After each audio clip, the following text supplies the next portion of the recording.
Hi everyone, this is Harshita and today I'm at Neo Hospital, Noida Sector 50. Today I'm sitting with Dr. Sagardeep Bawa. He's a pediatrician consultant here. This video is for all the parents who have to get their children's vaccination done. So let's ask him some questions that will help you make informed decisions. Very good afternoon everyone. I'm Dr. Sagardeep Bawa. I'm a consultant pediatrician at Neo Hospital and I take care of the Department of Pediatrics and the NICU over here.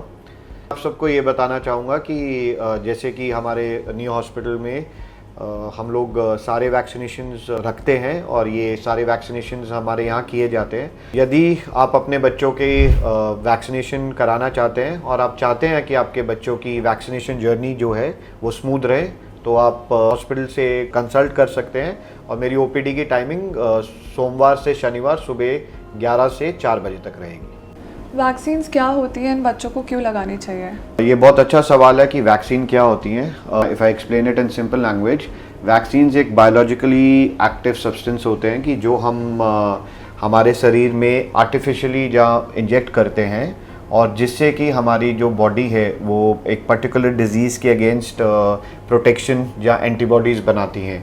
तो vaccines का जो अगर हम समझना चाहें तो ये एक बेसिकली कीटाणु ही हैं और ये कीटाणु ज़्यादातर इट्स ईदर इनएक्टिवेटेड और इट इज़ डेड, और हम एक कीटाणु का या वायरस का कुछ पार्ट लेके बॉडी में इंजेक्ट करते हैं। वैक्सीन्स के साथ साथ they are other products as well called adjuvants and उनका काम ये रहता है कि वो बॉडी में जब हम उसको whenever we inject it so they increase the immunity. And ये तो रहा क्वेश्चन वैक्सीन्स क्या होते हैं एंड वैक्सीन्स काम कैसे करते हैं। देखिए, वैक्सीन्स एक प्रोसीजर है, जो एक तरीका है जिससे हम बॉडी को नेचुरली इम्यूनिटी बिल्ड करने के लिए ये तैयार किए गए हैं। होता क्या है कि जब भी शरीर में कोई कीटाणु या कोई इन्फेक्शन जाती है तो सबसे पहले हमारी बॉडी पहली बार उसके अगेंस्ट एंटीबॉडीज़ बनाती है और वो रिएक्शन इतना ज़्यादा जहाँ बड़ा अमाउंट नहीं होता है। फिर वो इम्यून मेमोरी की तरह एक कॉन्सेप्ट होता है कि जिसमें वो बॉडी वो स्टोर कर लेती है कि ये वाला एंटीजन या ये वायरस हमारी बॉडी में या बैक्टीरिया आया था। फिर अब की बार जब next time when you get infected again with the same antigen तो बॉडी एक अच्छा रिस्पॉन्स प्रोड्यूस करती है कि जिससे हम बीमार नहीं होते। तो वैक्सीन इसी कंसेप्ट पे मिमिक करके कि हम इनएक्टिवेटेड सब्सटेंस या इनएक्टिवेटेड जहाँ किल्ड वायरस और बैक्टीरिया का पार्ट बॉडी में डालते हैं, और जबकि जब असल में इन्फेक्शन होता है सो बॉडी इज़ प्रिपेयर्ड, तो हम बीमार नहीं पड़ते। तो ये कंसेप्ट है वैक्सीन्स का। ओके, नेक्स्ट क्वेश्चन, बच्चों को वैक्सीन क्यों लगानी चाहिए?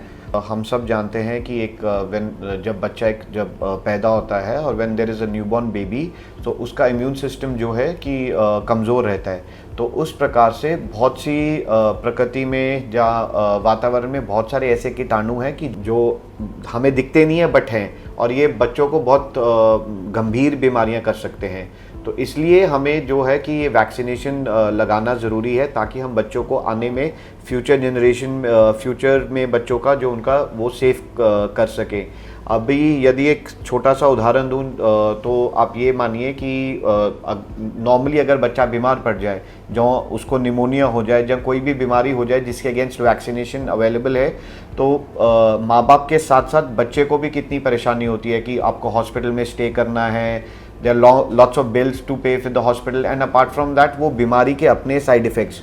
So when we have a way to protect ourselves, so why not? So that is why I feel vaccine is one of the most important aspect of your child's health.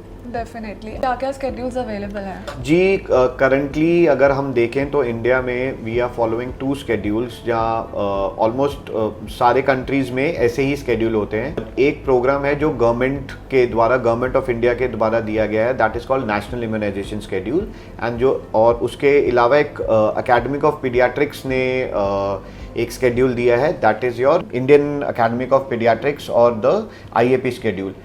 अब बहुत से parents ये बहुत confuse रहते हैं कि vaccine कहाँ से लगाएं, कैसे लगाएं, कौन सा अच्छा है। तो ये मैं 1 मिनट लेके ये सारी आपकी जो कंफ्यूजन है वो मैं दूर कर दूंगा।